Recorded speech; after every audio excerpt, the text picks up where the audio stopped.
And my uncle was the producer, I believe the producer and director of that show, and he told me while I was backstage with him that this was going to be Dean Martin and Jerry Lewis's last television appearance together.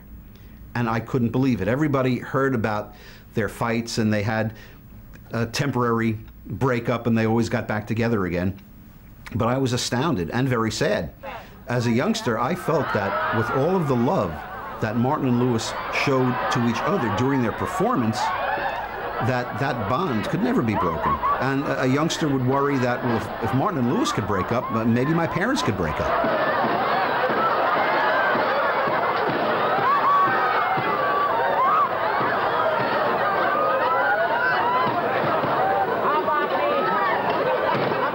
And why did it happen? Irreconcilable differences.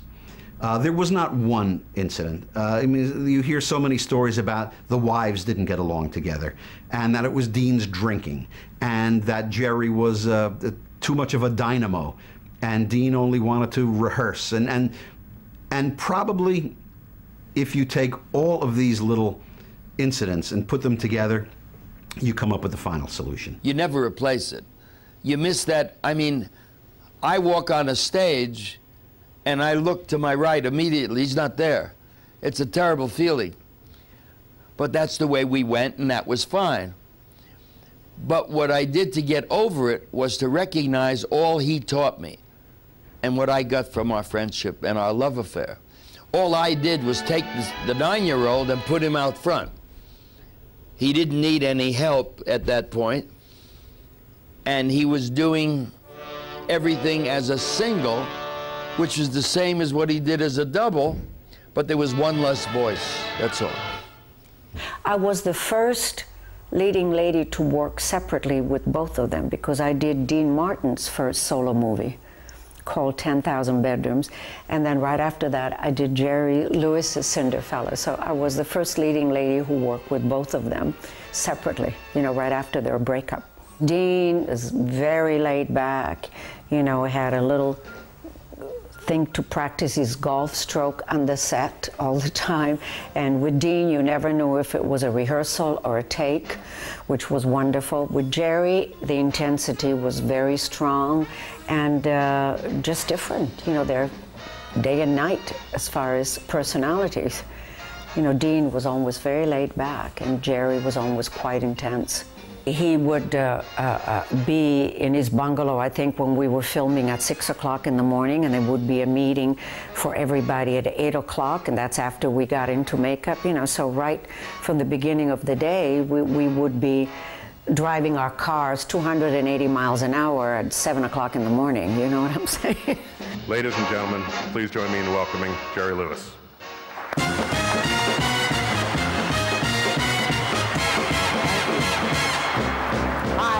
Thank you. Thank you very much.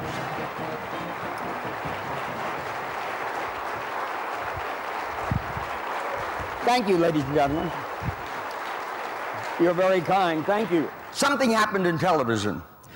September the 5th, 1976, that I suspect has become part of television history. Would you send my friend out, please? In watching that, I can't help but rethink how 20 years went by and two men never spoke.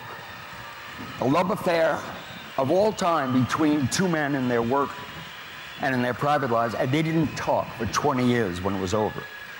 Then it took a friend like Frank, who has been butchered by the press over the years, who cared enough to take that chance. It was kind of touchy, a little risky, to come on my turf not knowing how I'd react. And he did this for us, and it was marvelous. It should have been a Jew that did it.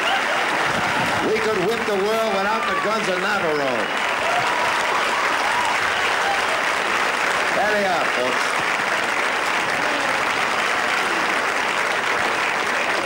I don't know. So how you been?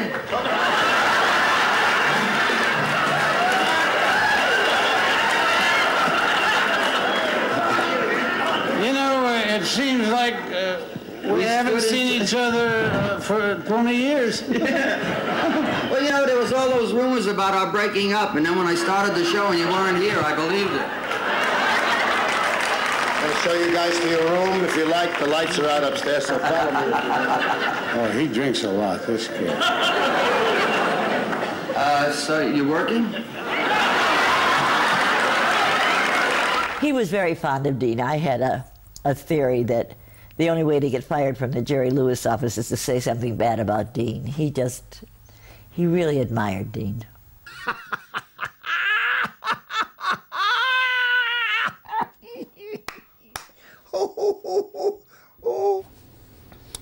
I always found that there's wonderful humor in pain.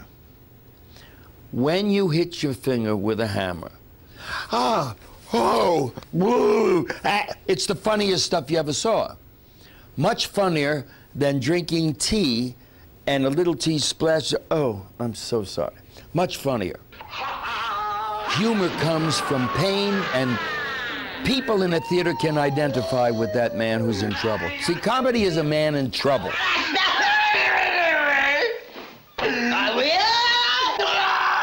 It's a good note.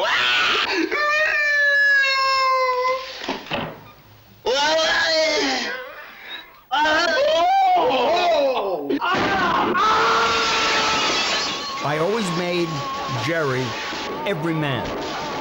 Every man to dream about, every man maybe one day it'll happen. And everyone in the audience, that's me. I never let Jerry get above the norm. I've always kept him right in the audience's lap. That's why if you do the wrong kind of material, you leave your audience behind. That's why it doesn't work. They can't identify. I begin to see that he is an interesting bridge, a bridge that's not crossed properly between a certain kind of story structure and a certain use of animated gags. Well, fix it! Yes, I was on when you yelled. It's just a very, very minor detail. An adjustment in the back will fix the snow, you'll see.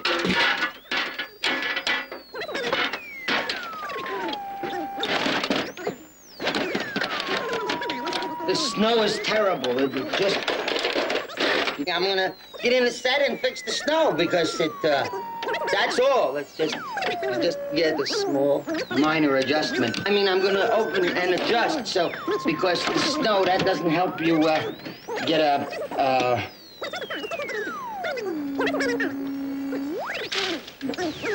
It never snows in California, but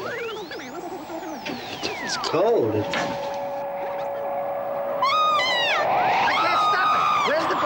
But I think the personality that they played was this endlessly pubescent, whiny, kind of strange schlemiel character, a bad luck character, a schlemazel, actually, I think in Yiddish as well. A person with no luck. You know, no matter what you do, you're cursed. He's often in the service industry, serving these foolish new rich people, and. It's supposed to be a comment on the silliness of this entire world, and obviously using the kind of Frank Tashlin sort of animation gags to play with it as a kind of slapstick. What Tashlin did was relegate it. He uniformed it. Use it here, don't use it there. And he was like my teacher, Tashlin. He was brilliant, because everything I ever did, I always thought cartoon. Everything to me was a cartoon. And Frank thought cartoons. Jerry had great respect for Frank. Frank had come, you know, from directing cartoons and so forth, and he finally, you know, got into live action. I personally love this man. Frank was an exceptional man. He was a director, an actor's director. He was a, he saw the whole perspective I felt of the picture, I could see where Jerry would listen to a lot of things that they say, and I don't think, from what I observed, I don't think there was too much conflict where Jerry kind of tried to control things, although Jerry always wanted to control a little bit. You know, comedy is a very serious business. It's harder to do than drama. You know, people can work hours hours on perfecting a bit of timing and setting up a joke or setting up a moment. Jerry suffered, I'm sure, from taking all those pratfalls. He must have suffered with his body, and he would do it over and over if necessary and never complain about it. With comedy, it should hit you right now. Right now. The rhythm is there. Not that, but right now. And frames will change that dynamic. I've changed scenes by 3 frames, from throwing it out to keeping it as the high spot in the movie. 3 frames.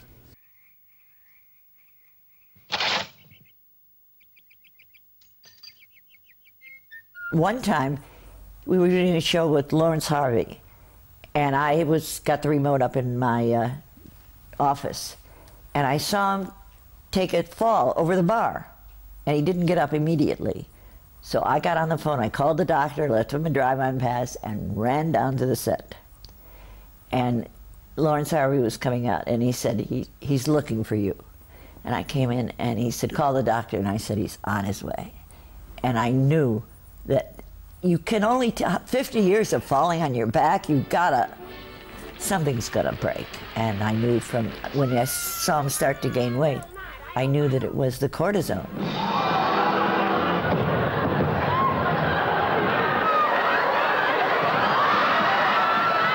Jerry was almost very physical, which he's paying for in the latter part of his life, because as you know, part of what he's dealing now has to do with him having fallen and, down to the floor and hurt himself to be funny, and his body now, as you get older, says you can't do that to my body anymore, and that's why he has to be on the medication that he's on, because his body has taken incredible abuse. He's a unique comic figure, Chaplin has a unique quality, Keaton, Harold Lloyd, and Jerry Lewis is we know what you mean when you say Jerry Lewis. He's wild, he's crazy, he's the idiot, he's the perpetual 9-year-old.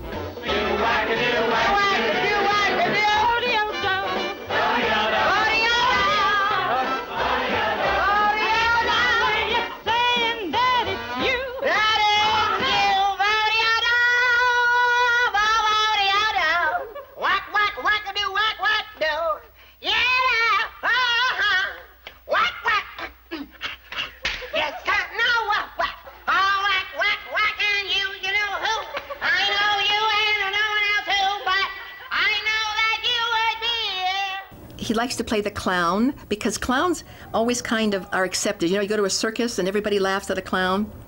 Everybody, the clown is always the funny thing, and the clowns are always, but do you remember some of the clowns, they'd have the tears coming down their face, kind of? Jerry could get to your heart. Something about him on the screen, you always wanted him to win. That's the key. You always were with him because he was like a loser who became a success. Who couldn't identify with that kind of story? I think they identify with him, because I think, for the most part, he plays someone who's not that smart or that sophisticated. I mean, that's the character he takes on. And then sometimes he'll fool you and drop to a serious moment where he becomes more Jerry Lewis. He reveals a little bit of Jerry Lewis, the man, and then he goes back into the character that he portrays. Show me something that'll make me laugh, that's simple, unabridged, uncomplicated, and that's what my magic has been in all of these countries in the world. I speak their language without even talking. They understand my faces, they understand my fear, they understand my love, and all of that stuff is in my character. I can't leave him at the studio. He comes home with me. I sleep with him. Nervous, frightened. What is it going to be like to be on a soundstage with cameras and a crew? I got over that the first 2 days. I was fine. But before we got to that studio that first day, I thought my heart would come out of my chest. Very nervous. See, I was an usher at the New York Paramount. And when all of the companies wanted to sign Martin and Lewis to a movie deal, I held out. I said to Dean, let me choose the studio, would you? He says, I know the studio. You want Paramount? I said, yeah. Because when I was an usher, I watched all the films that they made in-house. I knew where the backlot was. I knew where that was. And I loved it. It was like utopia for me. And sure enough, Paramount came knocking, and I said, we go now. And we signed the deal with Paramount. I loved it. Well, from the first day I got to the studio, they couldn't find me. I was in the camera department, in the editing department, wardrobe department, makeup department.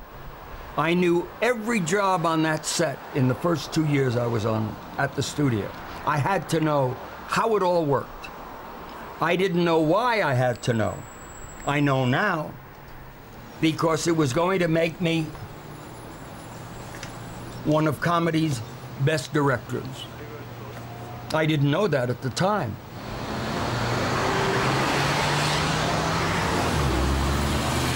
When I wrote The Bellboy, I called Billy Wilder. I offered him a deal if he would direct my movie, because I knew I was doing something unusual and that it needed a good hand at the helm. He said, Jerry, I love the script, it's terrific, but you should direct it. I said, but I've never done that. He said, it's okay. You've written it like a director. Whether you know it or not, you have. Go and direct it. I said, but Billy, I wanted one of the best directors in the world to do this picture. That's why I'm making the offer. He said, you can't afford me. My company and your company can never merge. I said, well, I have an idea. Why don't you do it for nothing? He said, when you do it for nothing, I'll do it for nothing. But we couldn't make a deal. I had 2 days before we started shooting, and I directed it. That first night, I called my father. I said, Dad, I did things I didn't know I knew. I did great. I did things I didn't know I knew. He said, stay there. And don't forget that as you go and you keep creating, you're going to find things that you never expected that you would use. And that's what happened. So I had my first success with The Bellboy. Paramount, once I started shooting, Paramount said, you're making a silent movie. I said, no, no, no. What do you mean a silent movie? Everyone's talking. There's music, there's people. It's like any other movie. The kid ain't talking. No, we're nervous about it, Jerry. We don't want to participate. So they pulled out. I was shooting 5 days already, and my budget on the movie was $995,000. That was my whole budget. So I picked up the tab. I said, okay, I'll pay for it. To this day, Paramount executives throw up when they hear Bellboy, because we have done almost $200 million in these 40 years with The Bellboy.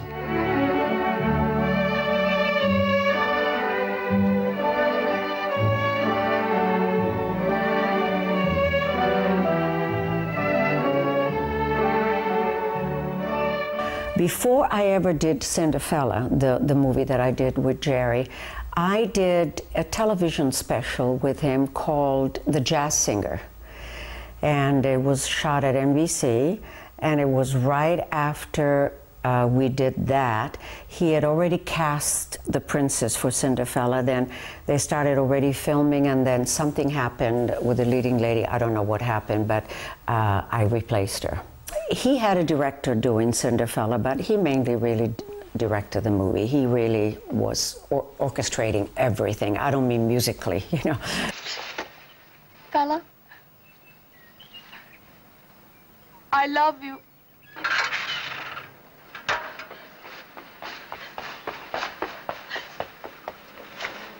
You can't love me. Eddie Morse was a casting director at Paramount, and Eddie really, really liked me. He had cast me in a couple of television shows previously.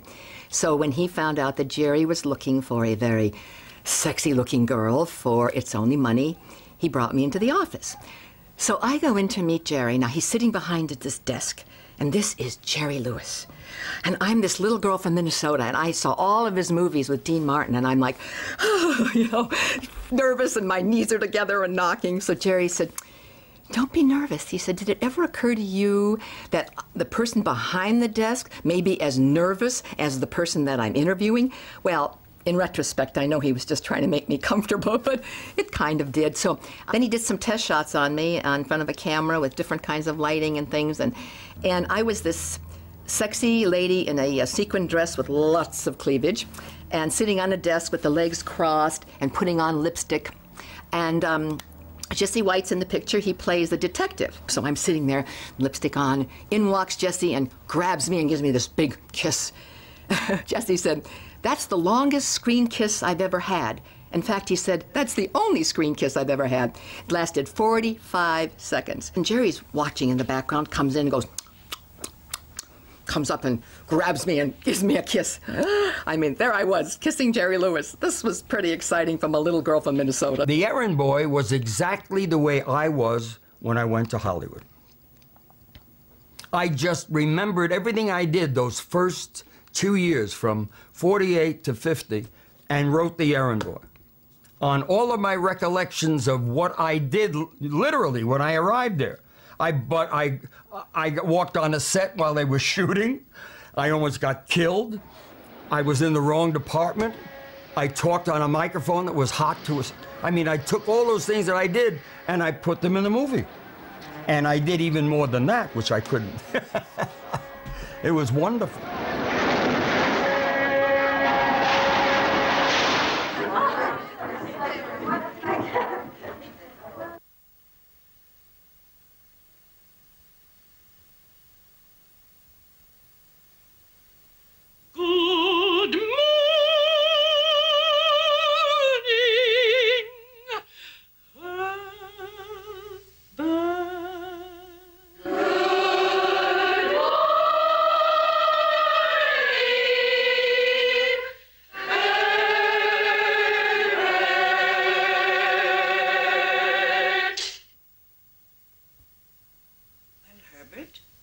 Just stand there. Haven't you anything to say? Ma. Ma!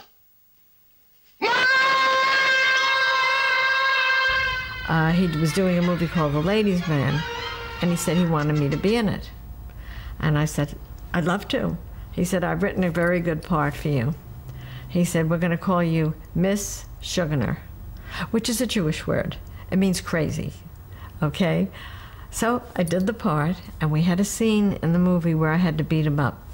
He was like the delivery boy, and he would deliver mail to all the girls in this, like, rehearsal club, which, it was a place for aspiring young actresses. So he knocks on my door, and I say, hey, kid, wait a minute. Listen, I'm an aspiring actress, and I'm auditioning for this part. Maybe you could help me? Sure, what do you want me to do, lady? What do you want I should do? I said, you knock on the door, and I'll answer it in a couple of different ways. So he knocks on the door. You dare come back after leaving me and the baby!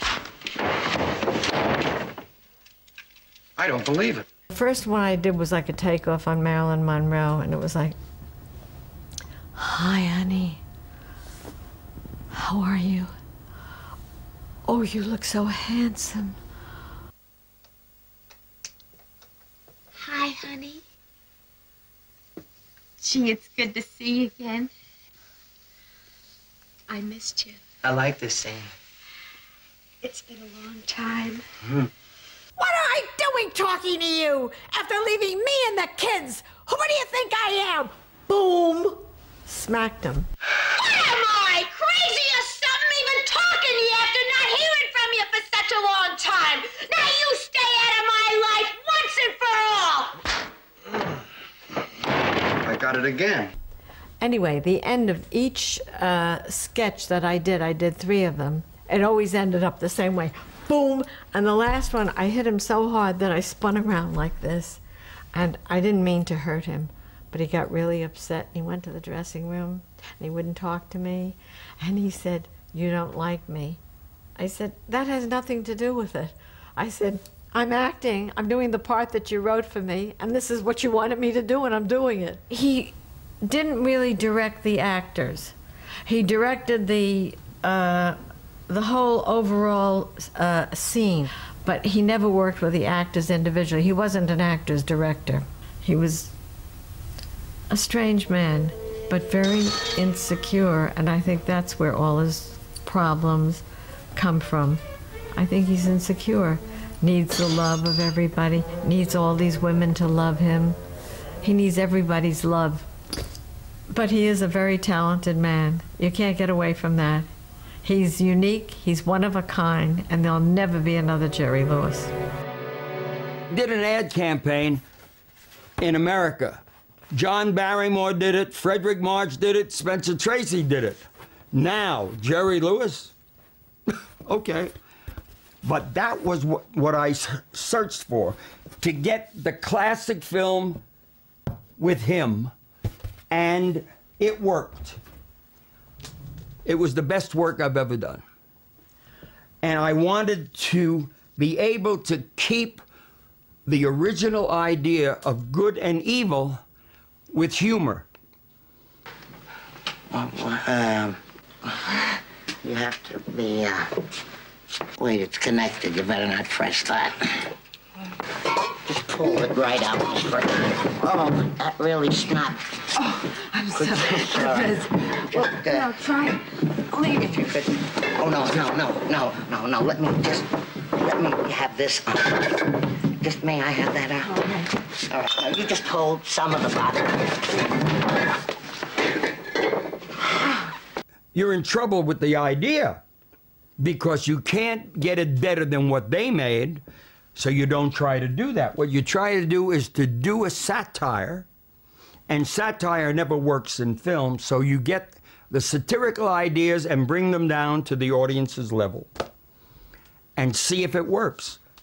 And I was thrilled that it worked because I worked very, very hard on the key character, which was the professor. I worked very hard to keep him simple, clear, precise, and not convoluted, so the audience wonders what's happening.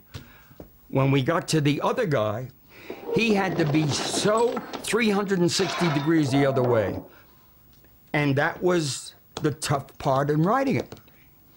When I shot it, I knew I had it.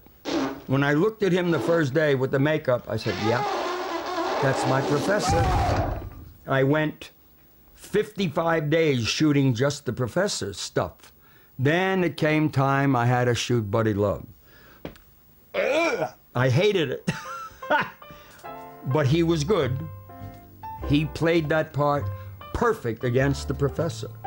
And it worked. I felt that I made my challenge work. People have accused me of Buddy Love being my partner. Come on. I loved my partner. I couldn't write that nasty shit about someone I love. I was very happy to be in a movie with Jerry Lewis, and Frank Tashlin introduced me to Jerry on the Paramount lot. And Jerry was making a picture called Cinderfella, and he ran up the stairs case, this red carpet, and at the top of it, just after I met him, he plopped down, he had a heart attack. They sent a gurney in, they took him away to the hospital. That was when I first met him. And then, he was all right. He has miraculously recovered a lot of times from things, Jerry. And so, it came a time when he did the love of his life, the picture that he loves the most, which was sort of a redo of Dr. Jekyll and Mr. Hyde, and it was The Nutty Professor. And unbeknownst to me, he had asked the Paramount people there to get them the most talented ingenue that they could find to be with him and do this picture. And they said, well, we have Stella Stevens under contract. And he had already met me with Frank Tashlin, whom he knew very well, was a dear friend of. And so I had a meeting with him. She was the prettiest girl at Paramount. I had seen a film she did, and she was just excellent. And I saw her in the commissary one day, and I said, my God, my girl in the script is Stella. I said, Stella, would you like to be Stella? She said, oh God, yes. And she was wonderful. Classy lady, good actress, and beautiful.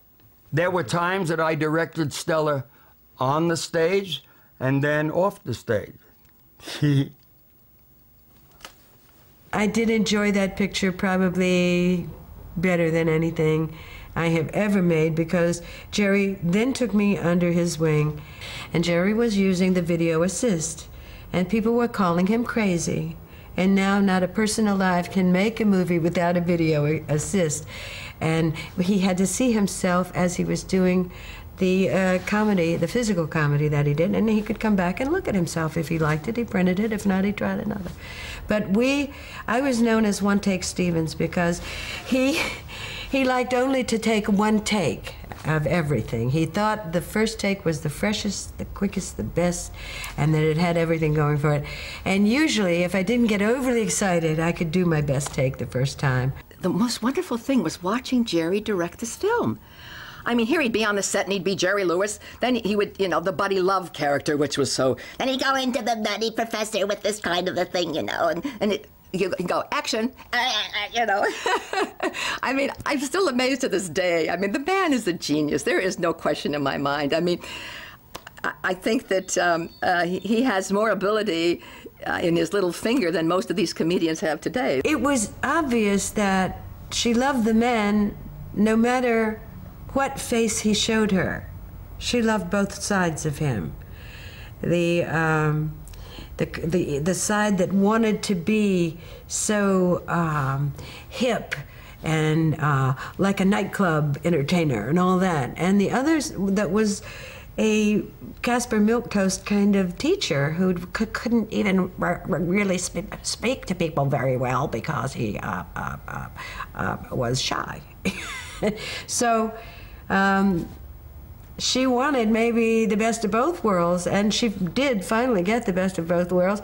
And I think that it's fun that when she walks away with them in her pockets of her blue jeans, that she's going to try it for fun sometime, and I think that's okay too. I think it's a very cute way he ended the movie. The thing that you have to give your audience is a rooting interest. Do you understand what I mean by a rooting interest? So every time a female would turn him down and he tried again, they were hoping it would work. And that's the rooting interest that you try to get with any partnership, any kind of relationship in a film. It's wonderful that the audience says, yeah, I hope he does. I hope he does. Because they're hoping that they do. It's the same thing. Stanley, my boy. Yeah. How would you like to make $150 each and every week?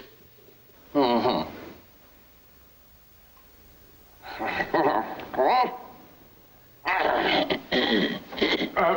Carol. Quiet, Harry, quiet. I think he's trying to tell us something.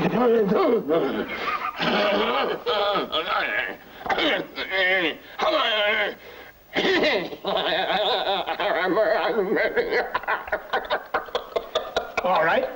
All right. 175, but that's it.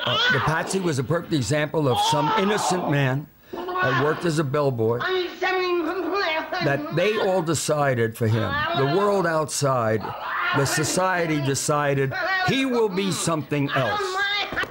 Come. And he goes, and he does what they tell him. For the right reason. They're going to pay him. Everyone in that audience will do a lot of things that they never thought about to get some amount of money. And that's what the Patsy was built on. This kid was trying to make a living. I don't care if I'm carrying a tray or singing. He didn't know he couldn't sing. He didn't know he couldn't do comedy. But they believed that they could make him something he wasn't. That's a great rooting interest for your audience. Great rooting interest. They want him to make it. Because they make it if he makes it. And the wonderful scene that I was told by a lot of people that saw the Patsy was at the premiere when he changed his clothes.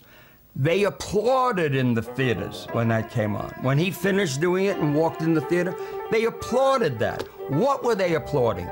A great actor? No. They were applauding themselves, that I could have done that. It was simple. I could have done that. And I understand how good he felt walking into that theater. Well, that's what I wanted to get. When I wrote it, I was hoping I would get that from the audience, and I did. That they applauded that first preview night, I'll never forget it as long as I live. They absolutely cheered and applauded that sequence. Well, it did for me what I hoped it would do for the movie, and it did.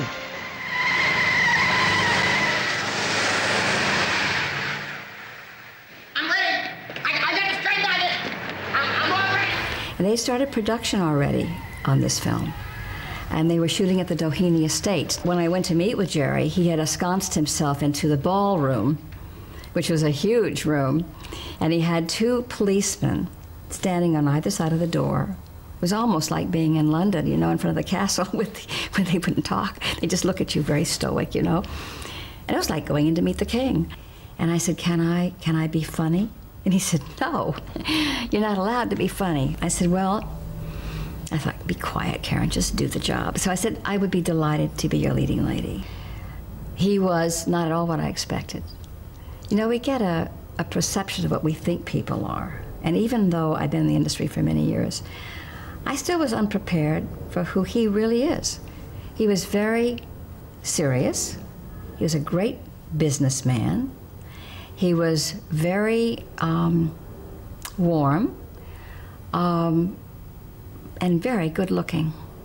I thought he was very attractive. And you know, you don't always think of him that way because you see the sketches of him.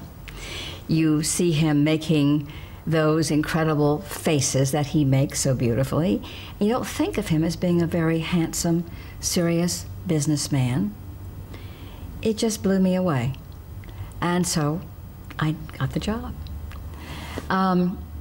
In working with him, he didn't rehearse. And luckily for me, I had done a lot of live television in my past, and a lot of theater, a lot of film. So actually, I was able to be improvisational with him, because you have to be, because you don't know what he's going to do, which makes it the challenge even greater and really more fun. But we worked very well together, and he would come onto the set. Half the time he didn't even say good morning. He'd just come onto the set, and we'd start the scene. We wouldn't rehearse it, but Frank Tashlin, who was our director, would say, well, I want you to start here and end up here and stop here. You know, it was that kind of thing, which was a little unusual. But that's how we worked. And then he would print the first rehearsal, which was on film. And then we'd run over to the monitor to take a look at what we just shot. When Jerry and I had our sort of love scene where I tell him how I feel about him, and I know he's interested in another girl, and it breaks my heart, and I get a chance to cry and everything, which is kind of unusual for a Jerry Lewis movie. Because you love her. Does she love you? She doesn't even know I'm alive. And if you don't say anything, she never will. Now let's get back to the spaghetti sauce, huh? But I don't understand. I don't either. I remember that he pulled me aside and says, how do you do that? I mean, that's just great. I love that. I love the fact you can cry. I said, you know something? I said, you know what I would like you to consider, which he did do, not because I suggested it, but I saw it. I said, you'd make a heck of a heavy. I said, you should play an evil son of a bitch. Not because he is one, but because I could see he had that ability to make that star turn. And I always thought he had a greater range than he even allowed himself to have. Well, somebody once said, if you have a very funny man, you always wish you had 2. He made you laugh so much, you think, I wish there was 2. So I made a film where I was 7. The Family Jewels. I played all the characters. It's fun to do for an audience. An audience loves to see what else you can do in a different character. Can you still be funny, or can you stay within the storyline? I was an airline stewardess, and I was observing when they got on the airplane, reacting to, who is this character? Because he was dressed up, and he had this old airplane and dressed up with a big mustache. And, you know, when Jerry got into some of these characters, he was wonderful. Oh, Diana, I'd like you to meet my little niece, Donna. Donna, Diana, my little niece, Diana. Donna, I'm taking the big bird up. I've got this flight, and I was wondering if you would be good enough to guard over this precious little body until I return this evening. Not at all, Captain. Who in the world? I mean, who's going to take the trip with you? Some elderly lady motorcycle riders. Oh. Yes, she's right. By golly, she knew. Good head. Well, I'm off to the blue yonder, and take off, Dallas.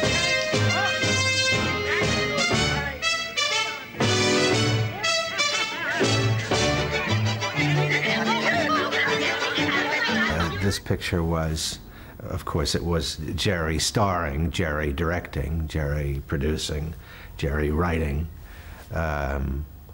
But there was plenty of silliness, and I learned some different ways of behavior as an actor with Jerry, because Jerry doesn't like take 2, or certainly doesn't like take 3.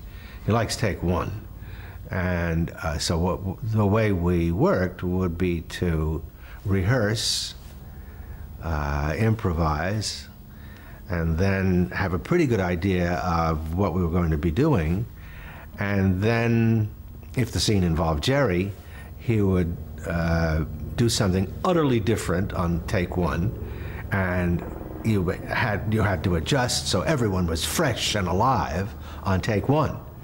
And that most frequently was the take that was used. This is one of those moments where Jerry threw the actors a curve, where we started rolling and didn't know what was going to ensue, and he wound up doing this comic walk and fell, and we were all just trying to deal with it, cope with, and the camera is rolling, so we stayed alive. The kid did it anytime, anywhere, never thinking about it, which is the way a young kid should be. Have no responsibility, not having to really accommodate rules or regulations. He did it at anywhere, anytime. When you travel in the world of comedy for 40 years or 50 years, you better let the people see how you are today. You may still carry some of that craziness, but carry it in the body you have now. Don't make it up so you look younger. That's a lie. It won't work. I did Cracking Up, which was the last picture I did in 1982. And I played a French marquise from the 15th century, and I had to speak fractured French. And when I went in for this interview, I hadn't seen Jerry since about 1964, 65. So he asked me, he said, "Can I do fractured French?" And I said, yes. And he said, okay. So he said, Je m'allais entraîner, je le qu'est-ce que c'est, da da da da. And I said, oh, mais non, qu'est-ce que do pas, je lis. He says, what are you doing here? You got the job. He was very nervous, by the way, when he did, he was directing it. A lot of pressure was on him for this picture. And he was smoking a lot. And I think he'd been through, a divorce had already happened. And he had, Sandy was on the set. I'd never seen him with a woman before. I mean, she was holding on to him. And right after that, he had the heart attack. Right after that, he got sick. It was a lot of pressure. He seemed to be a lot more stressed at that particular point, 1982. Very, very stressed. I hadn't seen him like that, no. This was a little bit different. There was something going on. I mean, you know, he'd been through the divorce with Patty, which, you know, probably was not an easy thing, and starting a new relationship, and, of course, marrying Sandy later. You know, we never know what's going on in anybody's mind, and to stand out and maybe judge somebody when we don't know what agonies or what thoughts were behind all this or what provoked something, but obviously something was very stressful. He was smoking much too much at the time.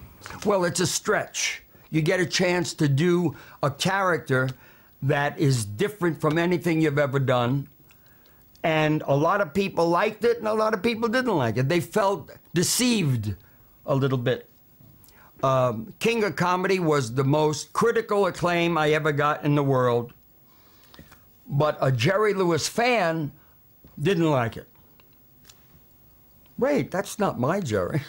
That's a regular man, a grown-up. He's being stalked by people and they're putting his life in danger. I don't want to see that.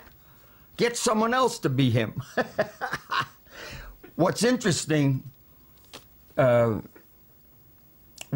Marty Scorsese called me about King of Comedy, he said, we need you to come to New York and talk to Bobby and me, De Niro and me, because we don't understand celebrity, which they didn't. And at that time, Bobby had just done Raging Bull, did Mean Streets, he did Taxi Driver. He could walk on the street anywhere and nobody would know who he was.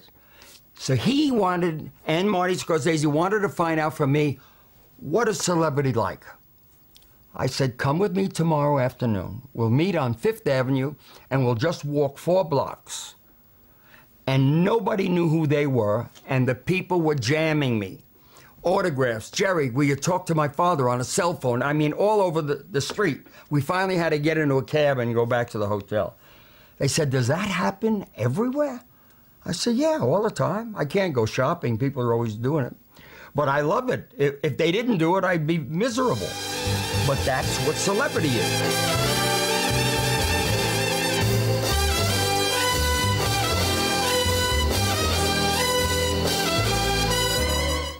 A total filmmaker is a man that starts from the beginning and is there at the end. And he does all of the work to make that film from day one, from the minute I started writing the film.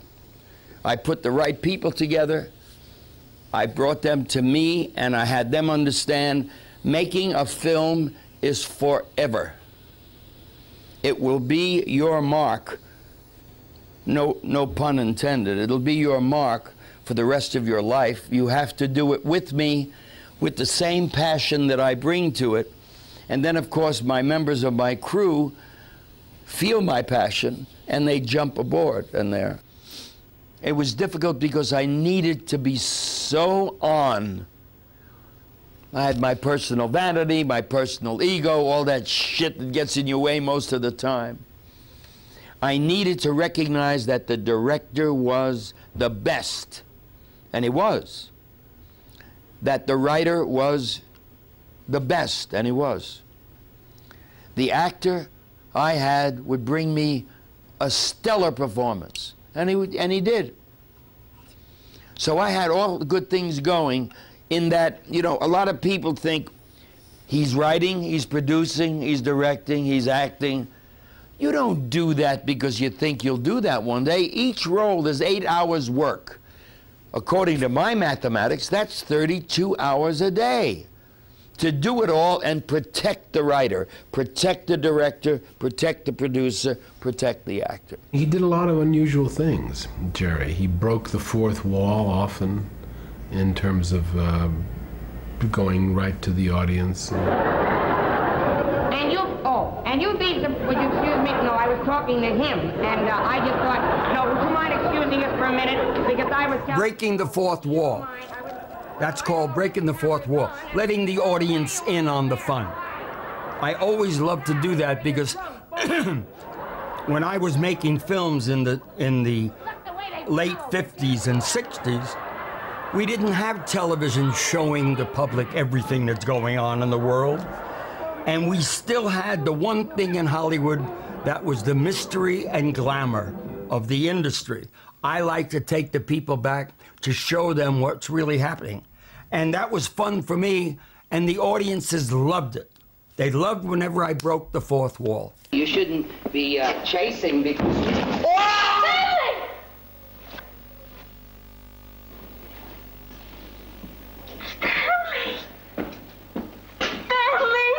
Aren't you overacting a little bit, Miss Baldwin? It's a movie. See, I'm fine. The people in the theater know I ain't gonna die. Here, it's a movie state. Here, look at it, see? There's wires and lights, and I'm gonna make more movies, so I couldn't die. It's like a make-believe, it's a dumb city. Mr. Lewis, you are a complete nut.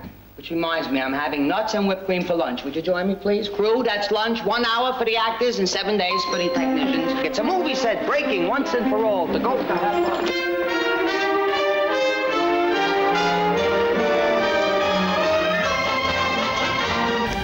He had a kind of, again, a kind of anarchistic approach, which was very modern. It's with us today, but he was doing it 40 years ago. His films are farces about anarchy, but animation also was a system of how to make anarchy tell a story. So I think in a way he continues what the animated film had developed. It's not a form of drama exactly. His work has a feeling that you're watching the world being held together by string and rubber bands, and it's just exploding in all directions.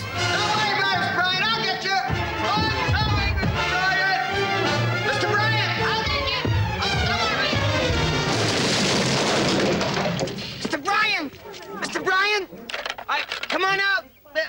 And he's very, very sharply analytical in terms of watching comedy. He knows what he's doing, and he knows how to analyze if it's good. He'll look at it and say, no, he was no good there. He should do that again, you know. No, he has an amazing sort of objectivity, ability to be objective. 1953, it was the beginning of independent production. And I said, that's what we want. We want to control our work, control the material that we buy, and control that somebody, not because we wanted control, but we didn't want him to have the control. That was the the very most important reason. If he was a great producer, okay. But he wasn't always a great producer, so we had control. Finally, we had it, and when you get it, you never want to give it up because it protects your work. I knew everything about what I put on the screen. I knew how to get it there, I knew what it should be, and what the audience would pay tickets to look at. I learned from the best people in the business. When you are working your heart and your mind out, writing the material, you better be sure the camera is placed in the right place for that material, that the editing is correct for that joke, and that all of the music that you use is exactly how you want it for that scene. You had to learn it all to be in control of your work so it doesn't get spoiled somewhere along the line. You only live once. If you do it right, once is enough. And I do it with such love and such passion, every part of the job.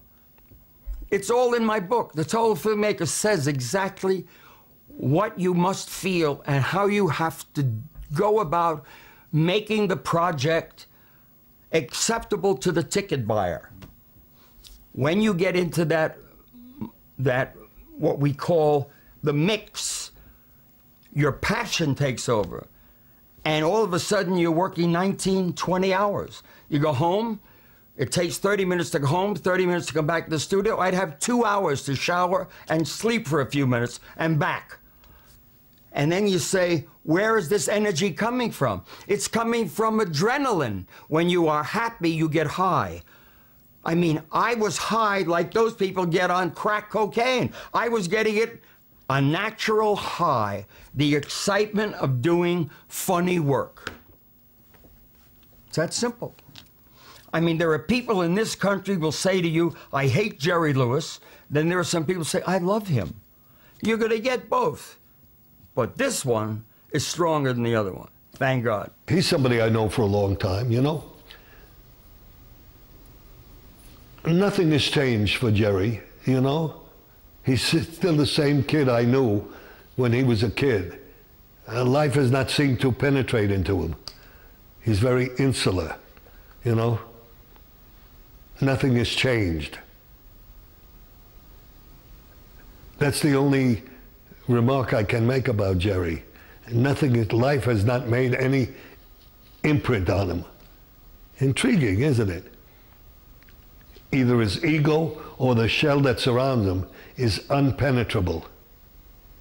I think he's extraordinary, and I think that when we have heroes, we can't wait to tear them down and belittle them and hurt them and get rid of them. You know, there's so much jealousy out there. I mean, Americans have a wonderful ability to turn on their own heroes and to renounce their own popular culture.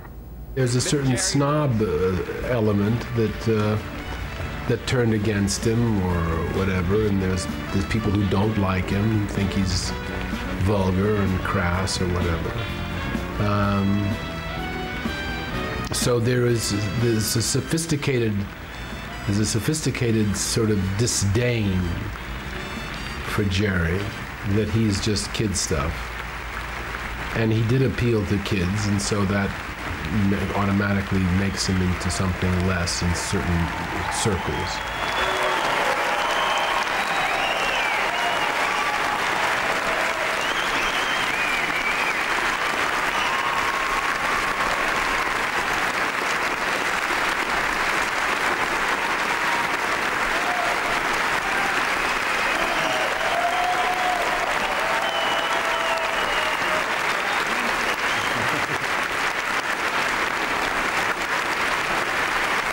Nobody left from his generation, from that generation, of that kind of show business personality, you know, which combines Al Jolson and Judy Garland and Charlie Chaplin and Keaton, I mean, and Frank Sinatra, and it's a whole world that's gone. Jerry's just about the last survivor, and it's a complicated thing. Is Jerry is not only a performer and a brilliant performer, but he's also director, writer, producer, innovator.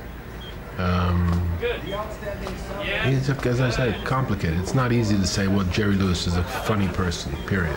I think the character is no different than I am when it comes to love. He needs it as much as I do. And I want it as much as he does.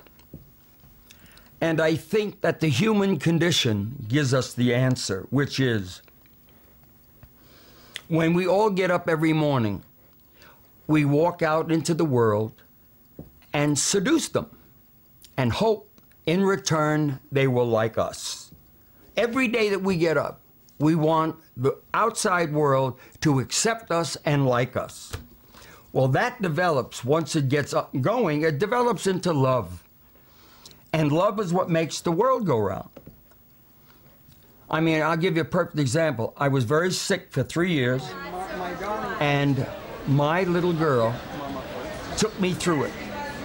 She brought me and saved my life. She brought me through the illness because the love is so strong that I didn't want to leave it.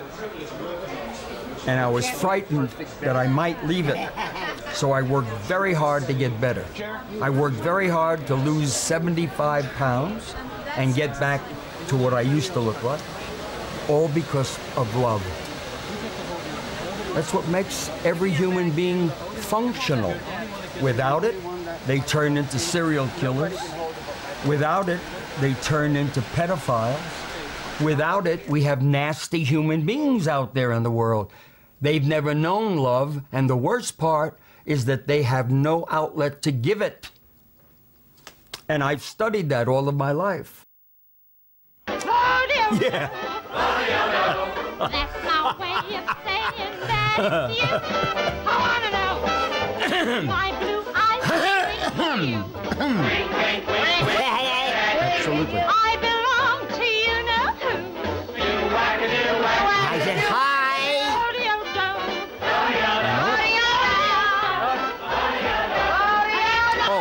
Oh. Saying that it's you.